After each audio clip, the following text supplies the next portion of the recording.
ಕರ್ತನಲ್ಲಿ ಪ್ರೀತಿಯ ಆಸರೆ ಟಿವಿ ವೀಕ್ಷಕರೆಲ್ಲರಿಗೂ ಅಮೋಘ ಚರಿತ್ರೆ ಎಂಬ ಈ ಕಾರ್ಯಕ್ರಮಕ್ಕೆ ನಿಮ್ಮನ್ನು ಆತ್ಮೀಯವಾಗಿ ನಾವು ಸ್ವಾಗತಿಸ್ತೇವೆ. ಪ್ರಿಯ ವೀಕ್ಷಕರೇ, ಬಹಳ ಒಂದು ವಿಸ್ತಾರವಾದ ಯೇಸು ಕ್ರಿಸ್ತನ ಜೀವನ ಚರಿತ್ರೆಯ ಕಲಿಯುವಿಕೆ, ಕ್ರಮಬದ್ಧವಾದ ಕಲಿಯುವಿಕೆ ಈ ಒಂದು ಕಾರ್ಯಕ್ರಮದಿಂದ ಮಾಡಲಿಕ್ಕೆ ಸಾಧ್ಯವಾಗ್ತಾ ಇದೆ. ಬಹಳಷ್ಟು ಜನರ ಇದರಿಂದ ಆಶೀರ್ವಾದ ಹೊಂದಿದ್ದೀರಾ. ಬಹಳಷ್ಟು ಜನರು ಯೇಸು ಕ್ರಿಸ್ತನ ಅರಿಯುವಂತೆ ಇದು ಕಾರಣವಾಯಿತು ಎಂಬುದಾಗಿ ಕೇಳುವುದರಲ್ಲಿ ನಮಗೆ ಬಹಳ ಸಂತೋಷವಾಗ್ತಿದೆ. ಇವತ್ತು ಕೂಡ ಈ ಕಲಿಯುವಿಕೆಯನ್ನು ನಾವು ಮುಂದುವರಿಸಲಿಕ್ಕೆ ಬಯಸ್ತೇವೆ. ಈಗಾಗಲೇ ಇಲ್ಲಿಯವರೆಗೆ ನಾವು ಯೇಸು ಕ್ರಿಸ್ತನ ಬಾಲ್ಯದ ಜೀವಿತದವರೆಗೆ ನಾವು ನೋಡಿಕೊಂಡೆವು. ಆದರೆ ಸತ್ಯವೇದದಲ್ಲಿ ಬಹಳಷ್ಟು ಕಡೆಗಳಲ್ಲಿ ಬಹಳ ವಿಷಯಗಳು ಬರೆಯದಿದ್ದರೂ ಕೂಡ ಅನೇಕ ವಿಷಯಗಳು ನಮಗೆ ಇದರಲ್ಲಿ ಕಲಿಯಲಿಕ್ಕೆ ಸಾಧ್ಯವಾಯಿತು. ಇವತ್ತು ಅದರ ಮುಂದುವರಿಸಿ ನಾವು ಕಲಿಯಲಿಕ್ಕೆ ಹೋಗೋಣ. ನಮ್ಮದಲ್ಲಿ ಕಲಿಸುವುದಕ್ಕಾಗಿ ಟಿ ದಾಸರಹಳ್ಳಿಯಲ್ಲಿ IPC ಸಭೆಯ ಹಿರಿಯ ಸೇವಕರಾಗಿ ಸೇವೆ ಮಾಡ್ತಿರುವಂಥ ಪಾಸ್ಟರ್ ಸಜಿ ವರ್ಗೀಸ್ ಅವರಿದ್ದಾರೆ. ಅವ್ರನ್ನ ಯೇಸು ಕ್ರಿಸ್ತನ ನಾಮದಲ್ಲಿ ನಾವು ಸ್ವಾಗತಿಸೋಣ. Pastor praise lord. ಪಾಸ್ಟರ್, ಈ ಒಂದು ಕಲಿಯುವಿಕೆಯ ಮುಂದುವರಿದ ಭಾಗವಾಗಿ ಇಲ್ಲಿವರೆಗೆ ನಾವು ಬಾಲ್ಯದ ಜೀವಿತದವರೆಗೆ ಯೇಸು ಸ್ವಾಮಿಯ ಬಾಲ್ಯ ಜೀವಿತದವರೆಗೆ ನಾವು ನೋಡಿದೆವು. ಮತ್ತು 18 ವರ್ಷಗಳ ಕಾಲ ತಂದೆ ತಾಯಿಯ ಕೆಳಗಿದ್ದುಕೊಂಡು ಅಧೀನನಾಗಿದ್ದುಕೊಂಡು ಬೆಳೆದು ಬಂದ ವಿಷಯಗಳನ್ನು ನಾವು ನೋಡಿದೆವು. ಈಗ ಆತನು ಅದರ ನಂತರವಾಗಿ ಸೇವೆಗೆ ಹೋಗುವಂಥ ಒಂದು ಸಮಯ, ಅದರ ಬಗ್ಗೆ ನೀವು ಹೇಗೆ ಹೇಳಲಿಕ್ಕೆ ಸಾಧ್ಯವಾಗ್ತದೆ? ಖಂಡಿತ. ಈಗಾಗಲೇ ನಾವು ಯೇಸು ಕ್ರಿಸ್ತನ ಸಂಪೂರ್ಣ ಜೀವನ ಚರಿತ್ರೆಯ ಅನೇಕ ಭಾಗಗಳನ್ನು ನಾವು ಕವರ್ ಮಾಡಿದ್ದೇವೆ. ಯೇಸುವಿನ ಜನನ ಚರಿತ್ರೆಯಾಗಿತ್ತು ನಮ್ಮ ಚರ್ಚಾ ವಿಷಯ. ಇವತ್ತಿನಿಂದ ನಾವು ಯೇಸು ಕ್ರಿಸ್ತನ ಸೇವೆಯ ಕುರಿತಾಗಿ, ಅಂದರೆ ಸೇವೆಯ ಸಿದ್ಧತೆಯ ಚರಿತ್ರೆ ಎಂಬುದಾಗಿ. ಸೇವೆಯ ಸಿದ್ಧತೆ ಎಂಬುದಾಗಿ ಹೇಳೋದಾದರೆ ಹೇಗೆ? ಅಂದರೆ ಯೇಸು ಕ್ರಿಸ್ತನು ಯಾವ ರೀತಿ ಸೇವೆಗೋಸ್ಕರ ಸಿದ್ಧತೆಯನ್ನು ಮಾಡಿಕೊಳ್ತಾ ಇದ್ದಾನೆ ಎಂಬುದನ್ನು ನಾವು ಆತನ ಜೀವನದಿಂದ ಕಲೀಲಿಕ್ಕಿದ್ದೇವೆ. ಪ್ರತ್ಯೇಕವಾಗಿ ಯೇಸು ಕ್ರಿಸ್ತನು ಸೇವೆಗೆ ಇಳಿಯುವುದಕ್ಕಿಂತ ಮುಂಚೆ ಯೇಸು ಕ್ರಿಸ್ತನಿಗೋಸ್ಕರ ದಾರಿಯನ್ನು ಸಿದ್ಧ ಮಾಡುವುದಕ್ಕಾಗಿ ಬಂದ ಸ್ನಾನಿಕನಾದ ಯೋಹಾನನು ಸೇವೆಯನ್ನು ಆರಂಭಿಸಿದನು. ಅದು ಒಂದು ಸಿದ್ಧತೆಯ ಚರಿತ್ರೆಯಾಗಿ ನಮಗೆ ಕಲೀಲಿಕ್ಕೆ ಸಾಧ್ಯ. ಯಾಕಂದರೆ ಕರ್ತನಾದ ಯೇಸು ಕ್ರಿಸ್ತನ ಬರೋಣಕ್ಕೆ ಶತಮಾನಗಳಿಂದ ದೇವರು ಸಿದ್ಧತೆಯನ್ನು ಮಾಡಿದ್ದನು. ಆದರೆ ತನ್ನ ಮಗನನ್ನು ಈ ಭೂಮಿಗೆ ಕಳುಹಿಸುವುದಕ್ಕಿಂತ ಮುಂಚೆ ತನ್ನ ಮಗನಿಗೆ ದಾರಿಯನ್ನು ತೆರೆಯುವುದಕ್ಕಾಗಿ ದೇವರು ಸ್ನಾನಿಕನಾದ ಯೋಹಾನ್ ಎಂಬ ಒಬ್ಬ ವ್ಯಕ್ತಿಯನ್ನು ಮುಂಚಿತವಾಗಿ ಕಳುಹಿಸಿದನು. ಯೇಸು ಕ್ರಿಸ್ತನಿಗಿಂತ 6 ತಿಂಗಳಿನಲ್ಲಿ ದೊಡ್ಡವರಾಗಿದ್ದು ಆತನು ಭೂಮಿಗೆ ಬಂದು ಯೇಸು ಕ್ರಿಸ್ತನಿಗೋಸ್ಕರ ಅನೇಕ ರೀತಿಯಲ್ಲಿ ಮಾರ್ಗಗಳನ್ನು ತೆರೆಯುತ್ತಿರುವುದನ್ನು ನಾವು ಕಾಣ್ತೇವೆ. ಆದ್ದರಿಂದ ಇವತ್ತಿನಿಂದ ನಾವು ಯೇಸು ಕ್ರಿಸ್ತನ ಸೇವೆಯನ್ನು ಕಲೀಲಿಕ್ಕೆ ಹೋಗ್ತಾ ಇದ್ದೇವೆ. ಅದಕ್ಕಿಂತ ಮುಂಚಿತವಾಗಿ ಯೇಸು ಕ್ರಿಸ್ತನ ಸೇವೆಗೆ ಸಹಾಯವಾಗಿದ್ದಂಥ ಸ್ನಾನಿಕನಾದ ಯೋಹಾನ ಸೇವೆಯನ್ನು ಕೂಡ ನಾವು ಇದರೊಂದಿಗೆ ಕಲಿಯಬೇಕು. ನಾವು ಮತ್ತಾಯನ ಸುವಾರ್ತೆ 3ನೇ ಅಧ್ಯಾಯದ ಪ್ರಾರಂಭದ 12 ವಾಕ್ಯಗಳನ್ನು ಓದುವಾಗ ಸ್ನಾನಿಕನಾದ ಯೋಹಾನನ ಉಪದೇಶ ಯಾವ ರೀತಿ ಆತನು ಇದ್ದನು ಎಂಬುದನ್ನು ನಾವು ಕಾಣ್ತೇವೆ. ಅದೇ ರೀತಿ ಲೂಕನ ಸುವಾರ್ತೆ 3ನೇ ಅಧ್ಯಾಯ ಅದರ ಪ್ರಾರಂಭದ 20 ವಾಕ್ಯಗಳನ್ನು ಓದುವಾಗ ಯೋಹಾನ ಯಾವ ರೀತಿಯಲ್ಲಿ ಸೇವೆ ಮಾಡಿದನು ಎಂಬುದನ್ನು ನಾವು ಕಲಿಯುತ್ತೇವೆ. ಈ 2 ಭಾಗಗಳನ್ನು ನಾವು ನಮ್ಮ ಕಲಿಕೆಗಾಗಿ ನಾವು ಇಟ್ಟುಕೊಂಡಿದ್ದೇವೆ. ಉಳಿದಂತೆ ಮಾರ್ಕನು ಮತ್ತು ಯೋಹಾನು ಸಹ ಸಂಕ್ಷಿಪ್ತವಾದ ರೀತಿಯಲ್ಲಿ ಸ್ನಾನಿಕನಾದ ಯೋಹಾನ ಸೇವೆ ಕುರಿತಾಗಿ ವಿವರಿಸಿದ್ದನ್ನು ನಾವು ನೋಡ್ತೇವೆ. ಮಾರ್ಕನ ಸುವಾರ್ತೆ ಆರಂಭಿಸುವುದೇ ಅದರ ಕುರಿತಾಗಿ ಹೇಳಿಕೊಂಡು, ಮಾರ್ಕನ ಸುವಾರ್ತೆ 1ನೇ ಅಧ್ಯಾಯ 2ನೇ ವಚನದಲ್ಲಿ, ಈಗೋ ನಾನು ನನ್ನ ದೂತನನ್ನು ನಿನ್ನ ಮುಂದೆ ಕಳುಹಿಸುತ್ತೇನೆ, ನೀನು ಹೋಗುವ ದಾರಿಯನ್ನು ಅವನು ಸರಿ ಮಾಡುವನೆಂತಲೂ ಕರ್ತನ ದಾರಿಯನ್ನು ಸಿದ್ಧ ಮಾಡಿರಿ, ಆತನ ಹಾದಿಗಳನ್ನು ನೆಟ್ಟಿಗೆ ಮಾಡಿರಿ ಎಂದು ಅಡವಿಯಲ್ಲಿ ಕೂಗುವನ ಶಬ್ದವಿದೆ ಎಂತಲೂ ಪ್ರವಾದಿಯಾದ ಯೆಶಾಯನ ಗ್ರಂಥದಲ್ಲಿ ಬರೆದಿರುವ ಪ್ರಕಾರ ಯೋಹಾನು ಬಂದು ಜನರಿಗೆ, ನೀವು ಪಾಪ ಪರಿಹಾರಕ್ಕಾಗಿ ದೇವರ ಕಡೆಗೆ ತಿರುಗಿಕೊಂಡು ದೀಕ್ಷಾಸ್ನಾನ ಮಾಡಿಕೊಳ್ಳಬೇಕೆಂದು ಸಾರಿ ಹೇಳುತ್ತಾ ಅಡವಿಯಲ್ಲಿ ದೀಕ್ಷಾಸ್ನಾನ ಮಾಡಿಸ್ತಾ ಇದ್ದನು ಎಂಬುದಾಗಿ ಹೇಳಿಕೊಂಡು ಮಾರ್ಕನು ತನ್ನ ಸುವಾರ್ತೆಯನ್ನು ಆರಂಭಿಸ್ತಾ ಇದ್ದಾನೆ. ಯೋಹಾನನ ಸುವಾರ್ತೆಯಲ್ಲೂ ಸಹ ಸ್ನಾನಿಕನಾದ ಯೋಹಾನನ ಉಪದೇಶ ಮತ್ತು ಆತನ ಸೇವೆಯನ್ನು ಸಂಕ್ಷಿಪ್ತ ರೂಪದಲ್ಲಿ ನಮಗೆ ಕಾಣಲಿಕ್ಕೆ ಸಾಧ್ಯ. ಈ 4 ಸುವಾರ್ತಿಕರು ಸ್ನಾನಿಕನಾದ ಯೋಹಾನನ ಸೇವೆಯನ್ನು ವಿವರಿಸಿರುವುದಾಗಿ ನಾವು ನೋಡುತ್ತೇವೆ. ಲೂಕನ ಸುವಾರ್ತೆ 3ನೇ ಅಧ್ಯಾಯದಲ್ಲಿ ಬಹಳ ವಿಸ್ತಾರವಾಗಿ, ಅಂದರೆ ಸ್ನಾನಿಕನಾದ ಯೋಹಾನ್ನು ತನ್ನ ಸೇವೆಯನ್ನು ಆರಂಭಿಸಿದ ಕಾಲಘಟ್ಟವನ್ನು ಲೂಕನು ಬಹಳ ಕೂಲಂಕಷವಾಗಿ, ಅಂದರೆ ಯಾರು ಆಡಳಿತ ಮಾಡುತ್ತಿರುವ ಕಾಲದಲ್ಲಿ ಸ್ನಾನಿಕನಾದ ಯೋಹಾನು ಸೇವೆಗಾಗಿ ತನ್ನನ್ನು ಸಮರ್ಪಿಸಿಕೊಂಡನು ಎಂಬುದನ್ನು ಬರೆದಿದೆ. ದಯಮಾಡಿ ಆ ಲೂಕನ ಸುವಾರ್ತೆಗೆ ಒಮ್ಮೆ ಬರೋಣ, 3ನೇ ಅಧ್ಯಾಯದ 1ನೇ ವಾಕ್ಯದಿಂದ. ಚಕ್ರವರ್ತಿಯಾದ ತಿಬೇರಿಯನು ಪಟ್ಟಕ್ಕೆ ಬಂದ 15ನೆಯ ವರ್ಷದಲ್ಲಿ ಪೊಂತ್ಯ ಪಿಲಾತನು ಯೂದಾಯಕ್ಕೆ ಅಧಿಪತಿಯು, ಹೆರೋದನು ಗಲಿಲಾಯಕ್ಕೆ ಉಪರಾಜನು, ಅವನ ತಮ್ಮನಾದ ಫಿಲಿಪ್ಪನು ಇತರಾಯ ತ್ರಕೋನೀತಿ ಸೀಮೆಗಳಿಗೆ ಉಪರಾಜನು, ಲುಸ್ಯನು ಅಬಿಲೇನೆಗೆ ಉಪರಾಜನು ಆಗಿರುವಲ್ಲಿ, ಅನ್ನನು ಕಾಯಫನು ಮಹಾಯಾಜಕರಾಗಿದ್ದ ಕಾಲದಲ್ಲಿ ಜಕರಿಯನ ಮಗನಾದ ಯೋಹಾನನಿಗೆ ಅಡವಿಯಲ್ಲಿ ದೇವರ ವಾಕ್ಯ ಉಂಟಾಯಿತು. ಅಂದರೆ ನಾವು ಇದರ ಚರಿತ್ರೆಯನ್ನು ಕೂಲಂಕಷವಾಗಿ ಅವಲೋಕಿಸುವುದಾದರೆ, ದೀರ್ಘ 400 ವರ್ಷಗಳ ಕಾಲ ಮಲಾಕಿಯನ ನಂತರ ಯಾವೊಬ್ಬ ಪ್ರವಾದಿಯು ಇಸ್ರಾಯೇಲ್ನಲ್ಲಿ ಬಂದಿರಲಿಲ್ಲ. ಆ 400 ವರ್ಷವನ್ನು ಕತ್ತಲೆಯ ಕಾಲ ಎಂಬುದಾಗಿ ನಾವು ಕರೀತೇವೆ. ಈ ಕಾಲಘಟ್ಟದಲ್ಲಿ ದೇವರ ಶಬ್ದ ಇರಲಿಲ್ಲ, ಪ್ರವಾದಿಗಳಿರಲಿಲ್ಲ, ದೇವರು ಜನರೊಟ್ಟಿಗೆ ಮಾತನಾಡುತ್ತಿರಲಿಲ್ಲ, ದೇವರ ಯಾವುದೇ ಒಡನಾಟ ಇಲ್ಲದಂತಹ ಕಾಲಘಟ್ಟ. ಈ ಕಾಲಘಟ್ಟದಲ್ಲಿ ಚರಿತ್ರೆಯಲ್ಲಿ ಬಾಬಿಲೋನ್ ಸಾಮ್ರಾಜ್ಯ ಪತನಗೊಂಡು ಮೇದ್ಯ ಪಾರಸ್ಯ ಮತ್ತು ಗ್ರೀಕ್ ಮತ್ತು ರೋಮನ್ ಸಾಮ್ರಾಜ್ಯ ಉದಯವಾದಂತಹ ಕಾಲಘಟ್ಟವಾಗಿತ್ತು. ಪ್ರತ್ಯೇಕವಾಗಿ ಗ್ರೀಕ್ ಸಾಮ್ರಾಜ್ಯದ ಅಲೆಕ್ಸಾಂಡರ್, ಆತನ 4 ಸೈನ್ಯಾಧಿಪತಿಗಳಿಂದ ಮತ್ತು ರಾಜ್ಯಾಡಳಿತ, ಕೊನೆಗೆ ರೋಮಿನ ಆಗಮನ, ಈ ರೀತಿಯಾಗಿ ಈ 400 ವರ್ಷದ ಕಾಲದ ಚರಿತ್ರೆಯನ್ನು ನಾವು ಚರಿತ್ರೆಯಲ್ಲಿ ಕಲೀಲಿಕ್ಕೆ ಸಾಧ್ಯ. ದೈವಿಕವಾದ ಯಾವುದೇ ಒಡನಾಟಗಳು ಇಲ್ಲದಂಥ ಒಂದು ಕತ್ತಲೆಯ ಕಾಲವಾಗಿತ್ತು. ಅದು ಮುಗಿದು ಅಡವಿಯಲ್ಲಿ ಒಂದು ಶಬ್ದ ಪ್ರತ್ಯಕ್ಷಗೊಳ್ಳುತ್ತಾ ಇದೆ. ಅಂದರೆ 400 ವರ್ಷಗಳು ಇಲ್ಲದಂತಹ ಒಂದು ದೈವಿಕ ಶಬ್ದ ಪಕ್ಕನೆ ಅಡವಿಯಲ್ಲಿ ಮೊಳಗಿದ್ದನ್ನು ಕೇಳಿದಾಗ ಜನರಿಗೆಲ್ಲ ಕುತೂಹಲ ಆಯಿತು, ಇದು ಒಬ್ಬ ಪ್ರವಾದಿಯೇ ಎಂಬುದಾಗಿ. ಹಾಗೆ ಯೋಹಾನ್ ಒಬ್ಬ ಪ್ರವಾದಿಯ ಹಾಗೆ ಪ್ರವೇಶಿಸ್ತಿರುವುದಾಗಿ ನಾವು ನೋಡ್ತೇವೆ. ಅಂದರೆ ಅಡವಿಯಲ್ಲಿ ಕೂಗುವವನ ಶಬ್ದ, ಅಂದರೆ ಏನು ಕೂಗಿ ಹೇಳುವಂಥದ್ದು, ಸಾರಿ ಹೇಳುವಂತಹ, ಜನರಿಗೆ ಬೋಧನೆ ಮಾಡುವಂತಹ ಒಂದು ವಿಶೇಷ ಶಬ್ದವಾಗಿ ಯೋಹಾನ್ನು ಅಲ್ಲಿ ಮಾರ್ಪಡ್ತಿರುವುದಾಗಿ ನಾವು ಕಾಣ್ತೇವೆ. ಅಂದರೆ ಆ ಕಾಲಘಟ್ಟಗಳಲ್ಲಿ ಇಡೀ ಇಸ್ರಾಯೇಲ್ಯರು ಒಂದು ದೇವರ ಶಬ್ದಕ್ಕಾಗಿ ಕಾಯ್ತಾ ಇದ್ದರು. ಅಂದರೆ ಎಲ್ಲದಕ್ಕೂ ಏನು ದೇವರು ಒಂದು ಸಿದ್ಧತೆ ಮಾಡ್ತಾ ಇದ್ದಾನೆ. ಆ ತನಕ ಒಂದು ದೈವಿಕ ಶಬ್ದವಿಲ್ಲದೆ ಜನರು ಒಂದು ದೈವಿಕ ಸಂದೇಶಕ್ಕಾಗಿ ಆತೊರೆಯುವಂಥ ಒಂದು ಕಾಲಘಟ್ಟ ಅಂತ ಹೇಳ್ಬೋದು. ಯೋಹಾನ ಸಂದೇಶ ಜನರಲ್ಲಿ ಅಷ್ಟು ಇನ್ಫ್ಲೂಯೆನ್ಸ್ ಆಗಲಿಕ್ಕೆ ಕಾರಣ ಅದೇನೆ. ಯಾಕಂದರೆ ಇಷ್ಟು ಕಾಲ ಇಲ್ಲದಂಥ ಒಂದು ವ್ಯತ್ಯಸ್ತ ಶಬ್ದ ಕೇಳಿದಾಗ ಜನರಿಗೆ ಅದರಲ್ಲಿ ಆಕರ್ಷಣೆ ಉಂಟಾಯಿತು. ಈಗ ಅದಕ್ಕಿಂತ ಮುಂಚೆ ಪ್ರವಾದಿಗಳೆಲ್ಲ ಇದ್ದಿದ್ದರೆ ಅದರ ಜೊತೆಯಲ್ಲಿ ಒಂದು ಶಬ್ದವಾಗಿ ಈ ಶಬ್ದ ಅಲ್ಲೇ ತಣ್ಣಗಾಗಿ ಹೋಗ್ತಿತ್ತು, ಜನ ಗಮನಿಸ್ತಿರಲಿಲ್ಲ. ಇದನ್ನು ಇಷ್ಟೊಂದು ವ್ಯತ್ಯಸ್ತವಾದ ರೀತಿಯಲ್ಲಿ ಜನ ಗೌರವಿಸಲಿಕ್ಕೂ ಗಮನಿಸಲಿಕ್ಕೂ ಕಾರಣ ಆ ಕಾಲಘಟ್ಟದಲ್ಲಿ ದೇವರ ಒಡನಾಟ ಇಲ್ಲದೇ ಇದ್ದದರಿಂದ. ಪಕ್ಕನೆ ಒಂದು ಶಬ್ದ ವ್ಯತ್ಯಸ್ತವಾದ, ಅವರ ರಬ್ಬಿಗಳಿಗಿಂತ ಅವರ ಏನು ಉಪದೇಶಕರಿಗಿಂತ ವ್ಯತ್ಯಸ್ತವಾದಂತಹ ಒಂದು ಸಂದೇಶದೊಡನೆ ಒಬ್ಬ ಬಂದಾಗ ಜನರೆಲ್ಲರೂ ಪಕ್ಕನೆ ಅದರಲ್ಲಿ ಆಕರ್ಷಿತರಾಗ್ತಾ ಇದ್ದಾರೆ. ಇನ್ನು ಲೂಕನು, ನಾನು ಈ ಭಾಗ ತೆಗಿಲಿಕ್ಕೆ ಕಾರಣ, ಲೂಕನು ಯೇಸುಕ್ರಿಸ್ತನ ಜೀವನ ಚರಿತ್ರೆ ಒಂದು ಕಾಲಾನುಕ್ರಮಣಿಕೆಯಾಗಿ ತಯಾರು ಮಾಡ್ತಾ ಇದ್ದಾನೆ. ಅಂದರೆ ಇಲ್ಲಿ ಯೇಸುಕ್ರಿಸ್ತನು ಯೋಹಾನಿಗಿಂತ ಸಮೀಪದಲ್ಲಿ ಸೇವೆ ಆರಂಭಿಸಿದವನು. ಸ್ವಲ್ಪ ಮುಂದೆ ಯೋಹಾನು ಸ್ಟಾರ್ಟ್ ಮಾಡ್ತಾ ಇದ್ದಾನೆ. ಅಂದರೆ ಎಷ್ಟು ಕಡಿಮೆ ಅಂತ ನಮಗೆ ಅಂದಾಜಿಲ್ಲ, ಅಂದರೆ ಅಕ್ಕಪಕ್ಕದಲ್ಲೇ ಸ್ಟಾರ್ಟ್ ಮಾಡಿದವರು. ಆದ್ದರಿಂದ ಯೋಹಾನ ಸೇವೆಯನ್ನು ಆರಂಭಿಸಿದ ಒಂದು ಕಾಲಾನುಕ್ರಮಣಿಕೆಯನ್ನು ಲೂಕನು ಕೊಡ್ತಾ ಇದ್ದಾನೆ. ಇದರಿಂದ ಯಾವ ಕಾಲದಲ್ಲಿ ಯೇಸು ಸೇವೆಗಾಗಿ ಇಳಿದನು ಎಂಬುದು ನಮಗೆ ಅರ್ಥ ಆಗ್ತದೆ. ಅಲ್ಲಿ ಒಂದೆರಡು ವ್ಯಕ್ತಿಗಳ ಹೆಸರು ನಾವು ನೋಡಿದೆವು. ಒಂದನೇದಾಗಿ ರೋಮಿನ ಚಕ್ರವರ್ತಿ ತಿಬೆರಿಯನು, ಅಂದರೆ ತಿಬೆರಿಯ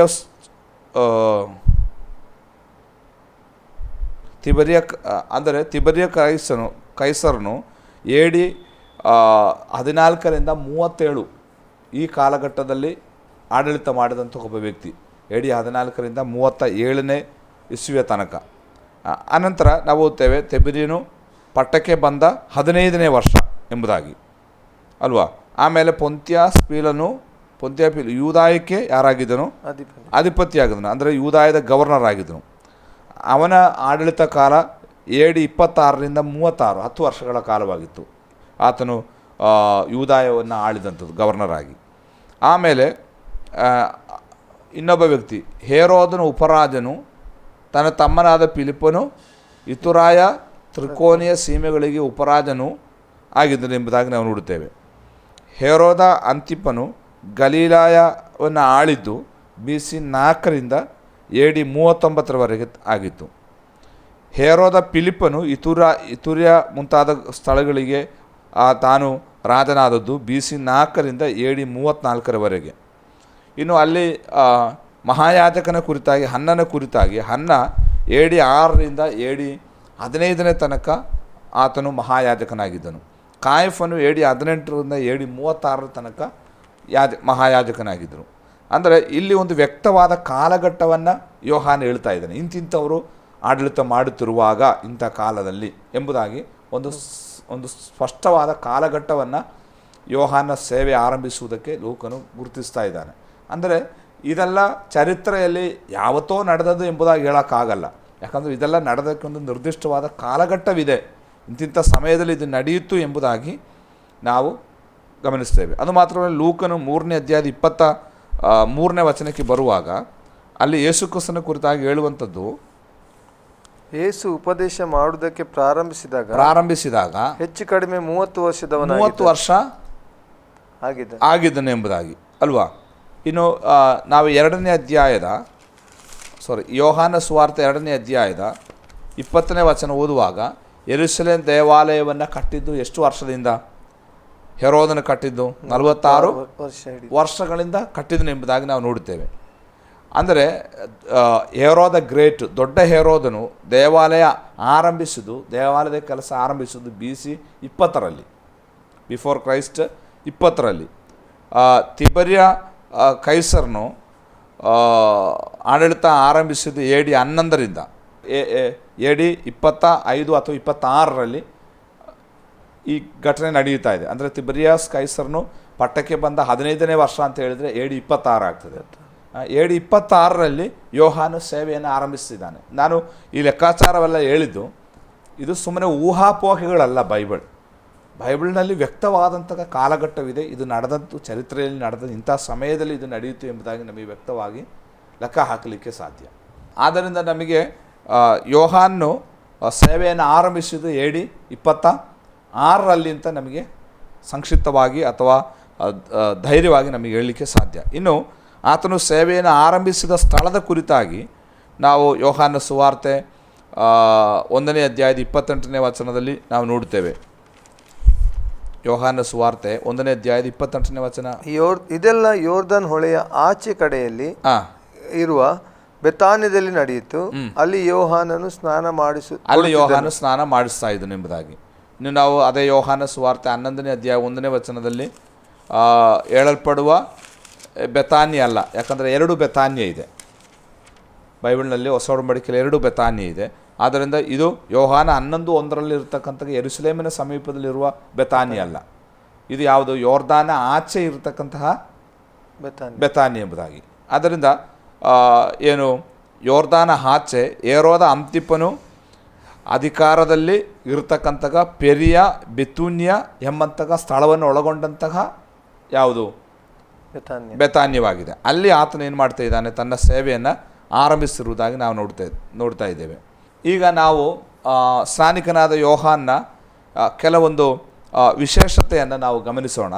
ಯಾಕಂದರೆ ಯೇಸು ಸ್ವಾಮಿಯ ಸೇವೆಯು, ಸ್ನಾನಿಕನಾದ ಸೇವೆಯು ಹೆಚ್ಚು ಕಡಿಮೆ ಆರಂಭಿಸಿದ್ದು ಒಂದೇ ಸಮಯ, ಸೇವೆಯ ರೀತಿ ಒಂದೇ ರೀತಿಯಲ್ಲಿ ಇದ್ದದರಿಂದ ಆತನ ಕೆಲವೊಂದು ವೈಶಿಷ್ಟ್ಯತೆಗಳನ್ನು ನಮಗೆ ನೋಡೋಣ. ಇಲ್ಲಿ ಯೋಹಾನು ನಾನು ಹೇಳಿದೆ ಒಂದು ಹೊಸ ರೀತಿಯ ಆರಂಭವಾಗಿತ್ತು. ಸಾಧಾರಣ ಪ್ರವಾದಿಗಳಿಗಿಂತ ವ್ಯತ್ಯಸ್ತವಾಗಿತ್ತು ಯೋಹಾನು. ಅಂದರೆ ಯೋಹಾನ್ನ ಸೇವೆ ಸೂಚಕ ಕಾರ್ಯಗಳಾಗಲಿ, ಅದ್ಭುತಗಳಾಗಲಿ, ಯಾವುದೇ ಆಯುಧ ಪ್ರಯೋಗಗಳಾಗಲಿ, ರೊಟ್ಟಿ ಹಂಚುವುದಾಗಲಿ ಏನೂ ಇರಲಿಲ್ಲ, ರೋಗಿಗಳನ್ನು ಗುಣಪಡಿಸುವ. ಆದರೆ ಆತನ ಮಾತುಗಳು ಕತ್ತಿಯಂತಿದ್ದವು. ಆತನ ಮಾತುಗಳು ಜನರನ್ನು ತನ್ನ ಕಡೆಗೆ ಆಕರ್ಷಿಸಿತು. ಯೋಹಾನ ಯಾವುದೋ ಅದ್ಭುತ ಮಾಡಿದ್ದಾಗಿ ನಾವು ನೋಡ್ತಾ ಇಲ್ಲ, ಯಾವುದೋ ಸೂಚಕ ಕಾರ್ಯ ಮಾಡಿದ್ದಾಗಿ ನೋಡ್ತಾ ಇಲ್ಲ. ಯೋಹಾನನು ಪ್ರಸಿದ್ಧನಾದ ಆತನ ಮಾತಿನ ಮೂಲಕ ಅಲ್ವಾ. ಆತನ ಮಾತುಗಳು ಬಹಳ ಘೋರವಾದಂತಹ ಮಾತುಗಳಾಗಿತ್ತು. ಯಾವುದೇ ವ್ಯಕ್ತಿಯ ಹೃದಯವನ್ನು ಹಲಗು ನಾಟಿದಂತೆ ತೂರಿ ಹೋಗುವಷ್ಟು ಪ್ರಭಾವಶಾಲಿಯಾದಂತಹ ಮಾತುಗಳಾಗಿತ್ತು ಯೋಹಾನ ಮಾತುಗಳು ಎಂಬುದಾಗಿ ನಮಗೆ ಕಾಣುವುದಕ್ಕಾಗಿ ಸಾಧ್ಯ. ಈ ಯೋಹಾನ ಕುರಿತಾಗಿ ಚರಿತ್ರೆಗಾರರು ಹೇಳುವಂಥದ್ದು, ಆತನು ಬೆಳೆದ ನಂತರ ತನ್ನ ಯೌವನ ಪ್ರಾಯದಲ್ಲಿ, ನಾವು ಕಳೆದ ದಿವಸಗಳಲ್ಲಿ ಇಸ್ರಾಯೇಲ್ನಲ್ಲಿ ಇದ್ದಂತಹ ವಿವಿಧ ಧಾರ್ಮಿಕ ಗುಂಪುಗಳಲ್ಲಿ ಎಸ್ತೋನ್ಯರು ಮತ್ತು ಕುಮ್ರಾನ್ ಸಮಾಜ ಎಂಬಂತಹ ಗುಂಪುಗಳ ಕುರಿತಾಗಿ ನಾವು ಕಲಿತಾಗ, ಅವರು ಆ ಕಾಲಘಟ್ಟದಲ್ಲಿ ಜನರಿಂದ ಬೇರ್ಪಟ್ಟು ಹೋಗಿ ಅಡವಿಗಳಲ್ಲಿ ಗುಹೆಗಳಲ್ಲಿ ವಾಸ ಮಾಡುವಂತಹ ಒಂದೆರಡು ಗುಂಪುಗಳ ಕುರಿತು, ಅದರಲ್ಲಿ ಒಂದು ಕುಮ್ರಾನ್ ಸಮಾಜ, ಇನ್ನೊಂದು ಎಸ್ತೋನ್ಯರು ಎಂಬುದಾಗಿ, ಎಸೀನಿಯನ್ಸ್ ಎಂಬುದಾಗಿ ಇಂಗ್ಲೀಷಲ್ಲಿ ಕರೀತಾರೆ. ಈ ಗುಂಪಲ್ಲಿ ಇದ್ದವನಾಗಿದ್ದನು ಈ ಯೋಹಾನ ಎಂಬುದಾಗಿ ವೇದಪಡ್ತಾರೆ, ಅಭಿಪ್ರಾಯ ಪಡ್ತಾ ಇದ್ದಾರೆ. ಅಂದರೆ ತಾನು ಯವನ ಕಳೆದು ಈ ಗುಂಪುಗಳಿಗೆ ಆಕರ್ಷಿತನಾಗಿ ಆತನು ಅವರೊಂದಿಗೆ ಹೋಗಿ ದೇವರ ವಾಕ್ಯವನ್ನೆಲ್ಲ ಶಕ್ತವಾಗಿ ಕಲಿತು ಕೊನೆಗೆ ದೇವರೊಂದು ಪ್ರತ್ಯೇಕ ಪ್ರಕಟಣೆಯನ್ನು ಅವನಿಗೆ ಕೊಟ್ಟು ಅವನು ಅವುಗಳನ್ನು ಬಿಟ್ಟು, ಯಾಕಂದರೆ ಆತನನ್ನು ದೇವರು ಆರಿಸಿಕೊಂಡದ್ದು ಅಥವಾ ಕಳುಹಿಸಿದ್ದು ಯೇಸುಕ್ರಿಸ್ತನಿಗೋಸ್ಕರ ದಾರಿಯನ್ನು ಸಿದ್ಧ ಮಾಡುವುದಕ್ಕೋಸ್ಕರವಾಗಿತ್ತು. ಆದ್ದರಿಂದ ಈ ಸ್ನಾನಿಕನ ಯೋಹಾನ ಸಮಯ ಬಂದಾಗ ದೇವರು ಆತನನ್ನು ಬೇರ್ಪಡಿಸಿ ತನ್ನ ಸೇವೆಗಾಗಿ ಉಪಯೋಗಿಸಿಕೊಳ್ಳುತ್ತಿರುವುದನ್ನು ನಾವು ಕಾಣ್ತೇವೆ. ಈ ಯೋಹಾನ ಕುರಿತಾಗಿ ಒಂದು 6-7 ಪ್ರತ್ಯೇಕತೆಯನ್ನು ನಾವು ಕಾಣಲಿಕ್ಕಿದ್ದೇವೆ. ಒಂದನೇದಾಗಿ ಯೋಹಾನ ಪ್ರತ್ಯೇಕತೆ, ಆತನ ಬೋಧನೆಯಲ್ಲಿ ಇರತಕ್ಕಂತಹ ಪ್ರತ್ಯೇಕತೆ. ನಾವು ಮತ್ತಾಯನ ಸುವಾರ್ತೆಗೆ ಬರೋಣ. 3ನೇ ಅಧ್ಯಾಯ 1ನೇ ವಚನದಿಂದ 12ನೇ ವಚನ, ಮಾರ್ಕನ ಸುವಾರ್ತೆ 1ನೇ ಅಧ್ಯಾಯ 3ನೇ ವಚನ, ಲೂಕನ ಸುವಾರ್ತೆ 3ನೇ ಅಧ್ಯಾಯ 2ನೇ ವಚನ, ಯೋಹಾನ 1:6ರಿಂದ ಈ 4 ಸುವಾರ್ತೆಗಳನ್ನು ನಾವು ಕಲಿಯುವಾಗ ಯೋಹಾನ ಬೋಧನೆಯ ಕೆಲವೊಂದು ಪ್ರತ್ಯೇಕತೆ ನಾವು ಕಾಣ್ತಾ ಇದ್ದೇವೆ. ದಯಮಾಡಿ ಮತ್ತಾಯ 3:1 ನಮಗೆ ಓದೋಣ. ಆ ದಿನಗಳಲ್ಲಿ ಸ್ನಾನಿಕನಾದ ಯೋಹಾನನು ಪರಲೋಕ ರಾಜ್ಯವು ಸಮೀಪವಾಯಿತು, ದೇವರ ಕಡೆಗೆ ತಿರುಗಿಕೊಳ್ಳಿರಿ ಎಂದು ಯೂದಾಯದ ಅಡವಿಯಲ್ಲಿ ಸಾರಿ ಹೇಳುತ್ತಾ ಬಂದನು. ಕರ್ತನ ದಾರಿಯನ್ನು ಸಿದ್ಧ ಮಾಡಿರಿ, ಆತನ ಹಾದಿಗಳನ್ನು ನೆಟ್ಟಗೆ ಮಾಡಿರಿ ಎಂದು ಅಡವಿಯಲ್ಲಿ ಕೂಗುವವನ ಶಬ್ದವದೆ ಎಂಬುದಾಗಿ ಪ್ರವಾದಿಯಾದ ಯೆಶಾಯನಿಂದ ಸೂಚಿತನಾದವನು ಇವನೇ. ಅಂದರೆ ಸ್ನಾನಿಕನಾದ ಯೋಹಾನು, ಅವನ ಹೆಸರನ್ನ ಹಾಗೆ ಜಾನ್ ದ ಬ್ಯಾಪ್ಟಿಸ್ಟ್ ಎಂಬುದಾಗಿ, ಅಂದರೆ ಜಾನ್ ದ ಬ್ಯಾಪ್ಟಿಸ್ಟ್ ಎಂಬುದಾಗಿ ಹೇಳಿದರೆ ಬಾಪ್ಟಿಸ್ಟೋ ಎಂಬ ಪದದಿಂದ ಬಾಪ್ಟಿಸಮ್ ಎಂಬ ಪದ ಬಂದ, ಅಂದರೆ ಇಮ್ಮರ್ಸ್, ಡಿಪ್,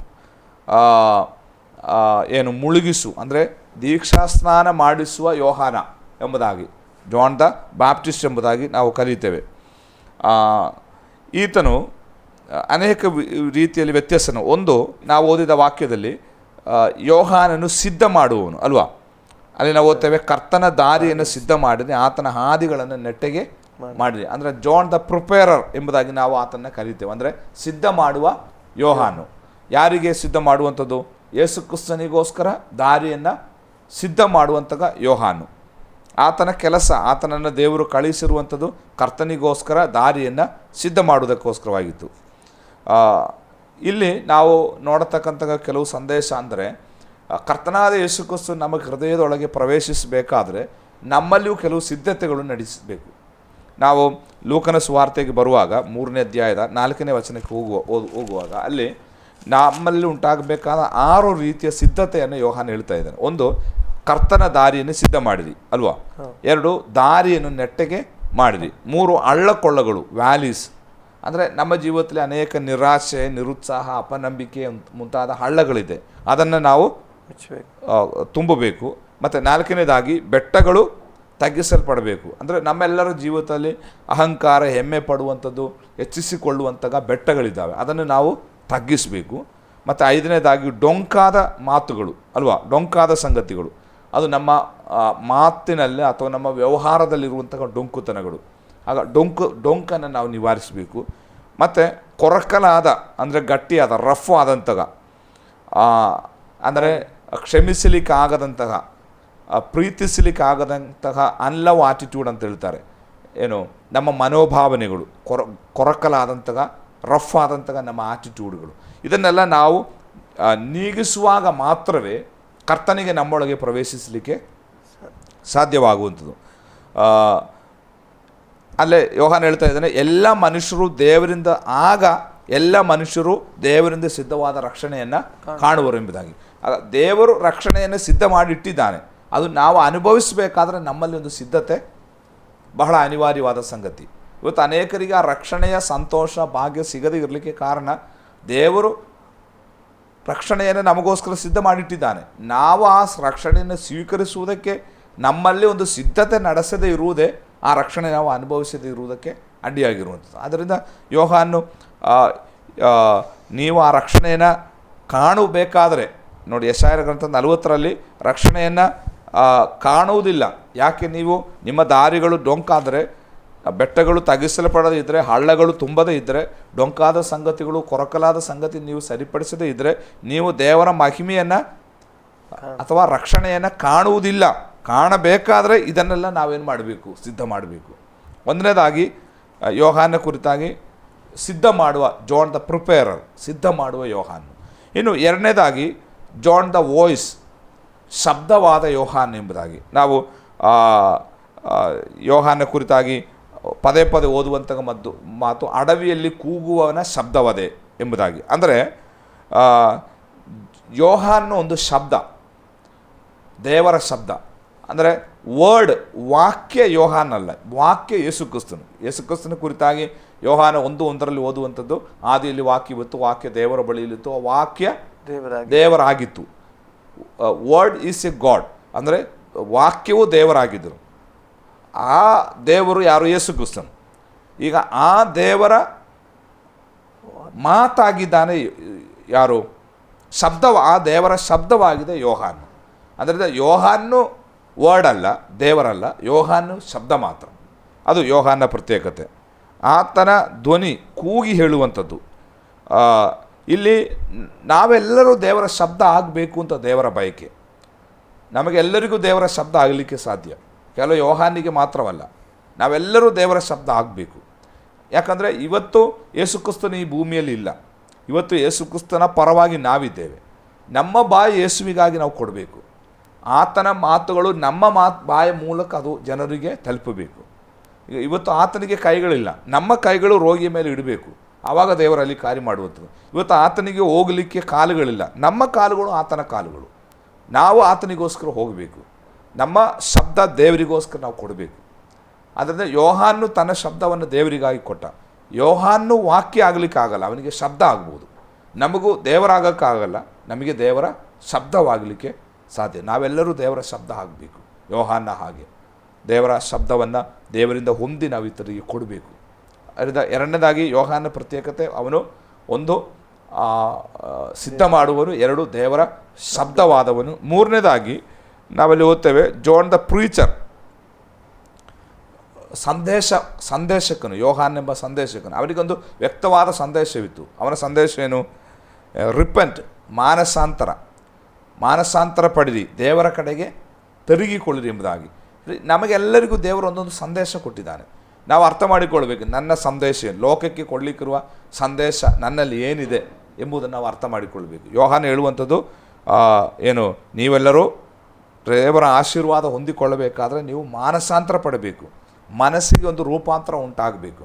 ಮಾನಸಾಂತರ ಅಂದರೆ ಆ ಪರಲೋಕದ ಮನಸ್ಸು ನಮಗೆ ಬರಬೇಕು. ನಾವು ಪರಲೋಕ ರಾಜ್ಯಕ್ಕೆ ಹೋಗಲಿಕ್ಕೆ ಸಿದ್ಧತೆ ಮಾಡುತ್ತಿರುವುದಾದರೆ ಅಲ್ಲಿಗೆ ಹೋಗಬೇಕಾದ್ರೆ ಅಲ್ಲಿನ ಮನಸ್ಸು ನಮಗೆ ಬರಬೇಕು. ಯಾಕಂದರೆ ಈ 400 ವರ್ಷಗಳಿಂದ ಜನರು ಕೇಳುತ್ತಾ ಇದ್ದ ಸಂಗತಿ, 400 ವರ್ಷದಿಂದ ಅಲ್ಲ, 4000 ವರ್ಷದಿಂದ ಆದಿಯಿಂದ ಹಿಡಿದು ಈ ಹಳೆ ಒಡಂಬಡಿಕೆಯ ಕೊನೆಯ ತನಕ ಜನರು ಕೇಳುತ್ತಿರುವಂತಹ ಸಂದೇಶ ಭೂಮಿಯ ಸಂದೇಶ ಮಾತ್ರ. ಪರಲೋಕ ರಾಜ್ಯದ ಕುರಿತು ಏನೂ ಇಲ್ಲ. ಅಂದರೆ ಭೂಮಿಗೆ ಸಂಬಂಧಪಟ್ಟ ವಿಷಯಗಳಾಗಿತ್ತು ಅವರು ಕೇಳ್ತಾ ಇದ್ದದ್ದು.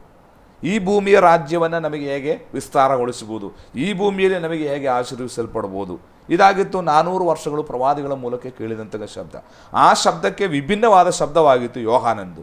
ಯೋಹಾನ ಈ ಭೂಮಿಯ ಸಂಗತಿಗಳನ್ನು ಹೇಳಲಿಕ್ಕೆಲ್ಲ ಬಂದಿರುವುದು, ಪರಲೋಕ ರಾಜ್ಯದ ಅದಕ್ಕೆ ಆತನ ಸಂದೇಶ ದೇವರ ರಾಜ್ಯ ಸಮೀಪಿಸಿತು, ನೀವು ಮಾನಸಾಂತರಪಟ್ಟು ದೇವರ ಕಡೆಗೆ ತಿರುಗಿಕೊಳ್ಳಿ ಅಂದರೆ ಆ ಪರಲೋಕ ರಾಜ್ಯ, ಆ ಸಂದೇಶ ಈ ತನಕ ಯಾರೂ ಹೇಳಿರಲಿಲ್ಲ. ಎಲ್ಲರೂ ಈ ಭೂಮಿಯ ರಾಜ್ಯದ ಕುರಿತ. ಈಗ ಮೋಶೆ ಹೇಳಿದು, ನೀವು ಕನಾನನ್ನು ಕೈವಶ ಮಾಡಿಕೊಳ್ಳಿರಿ, ಈ ಭೂಮಿಯಲ್ಲಿ ನಿಮಗೆ ವಸ್ತುಗಳು ಸಂಪತ್ತುಗಳು ಉಂಟಾಗ್ತದೆ. ಪರಲೋಕ ರಾಜ್ಯದ ಬಗ್ಗೆ ಯಾರೂ ಹೇಳಲಿಲ್ಲ. ಅದರಿಂದ ಯೋಹಾನು ವ್ಯತ್ಯಸ್ತ ಶಬ್ದವಾಗಿ ಅಲ್ಲಿ ಬರ್ತಾ ಇದ್ದಾನೆ. ಅದರಿಂದ ಯೋಹಾನ್ ಒಬ್ಬ ಸಂದೇಶಕನು. ನಾನು ಅದೇ ಹೇಳ್ತಾ ಇರೋದು, ನಾವೆಲ್ಲರೂ ಒಂದು ಸಂದೇಶವನ್ನು ಹೊಂದಿಕೊಳ್ಳಬೇಕು ದೇವರಿಂದ. ನಮಗೆಲ್ಲರಿಗೂ ಒಂದು ಸಂದೇಶ ಇರಬೇಕು. ಆ ಸಂದೇಶ ನಾವು ಜನರಿಗೆ ತಿಳಿಸಬೇಕು. ಇನ್ನು ಇದೇ ಸಂದೇಶವಾಗಿತ್ತು ಯೇಸು ಕ್ರಿಸ್ತನು ಹೇಳಿದ್ದು ಅಲ್ವಾ? ಮತ್ತಾಯನ ಸುವಾರ್ತೆ 4:17 ಯೇಸು ಇದೇ ಸಂದೇಶವನ್ನು ಮತ್ತೆ ಏನು ಮಾಡ್ತಾ ಇದ್ದಾನೆ? ಆವರ್ತನೆ ಮಾಡ್ತಾ ಇದ್ದಾನೆ. ನೀವು ಮಾನಸಾಂತರಪಟ್ಟು ದೇವರ ಕಡೆಗೆ ತಿರುಗಿಕೊಳ್ಳಿ ಎಂಬುದಾಗಿ. ಇನ್ನು ಅಪೊಸ್ತಲ ಕೃತ್ಯಗಳ ಪುಸ್ತಕ 2ನೇ ಅಧ್ಯಾಯ 38ನೇ ವಚನಕ್ಕೆ ಬರುವಾಗ ಅಪೊಸ್ತಲನಾದ ಪೇತ್ರನು ಪಂಚಶತಮ ದಿನದಲ್ಲಿ ಇದೇ ಸಂದೇಶವನ್ನು ಆವರ್ತನೆ ಮಾಡ್ತಾ ಇದ್ದಾನೆ. ನೀವು ದೇವರ ಕಡೆಗೆ ಮಾನಸಾಂತರ ಪಡಿ, ದೇವರ ಕಡೆಗೆ ತಿರುಗಿಕೊಳ್ಳಿರಿ. ಇನ್ನು ಅಪೊಸ್ತಲ ಕೃತ್ಯಗಳ ಪುಸ್ತಕ 20ನೇ ಅಧ್ಯಾಯದ 12ನೇ ವಚನಕ್ಕೆ ಬರುವಾಗ ಜನಾಂಗಗಳ ಅಪೊಸ್ತಲನಾದ ಪೌಲನೂ ಸಹ ಇದೇ ಸಂದೇಶ, ನೀವು ಮಾನಸಾಂತರ ಪಡಿರಿ ಎಂಬುದಾಗಿ. ಇನ್ನು ದೇವರ ವಾಕ್ಯದ ಕೊನೆಯ ಪುಸ್ತಕವಾದಂತಹ ಪ್ರಕಟಣೆ ಪುಸ್ತಕದಲ್ಲಿಯೂ ನಾವು ಪ್ರತ್ಯೇಕವಾಗಿ 7 ಸಭೆಗಳಿಗೆ ದೇವರು ಕೊಡುವಂತಹ ಸಂದೇಶದಲ್ಲಿ 5 ಸಭೆಗಳಿಗೆ ಹೇಳುವಂಥದ್ದು, ನೀವೇನು ಮಾಡಿರಿ, ಮಾನಸಾಂತರ ಪಡಿರಿ. ಅಪೊಸ್ತಲ ಕೃತ್ಯ 17:30 ಎಲ್ಲರೂ ಮಾನಸಾಂತರ ಪಟ್ಟು ದೇವರ ಕಡೆಗೆ ತಿರುಗಿಕೊಳ್ಳಬೇಕೆಂಬುದಾಗಿ ದೇವರು ಬಯಸ್ತಾ ಇದ್ದಾನೆ ಎಂಬುದಾಗಿ.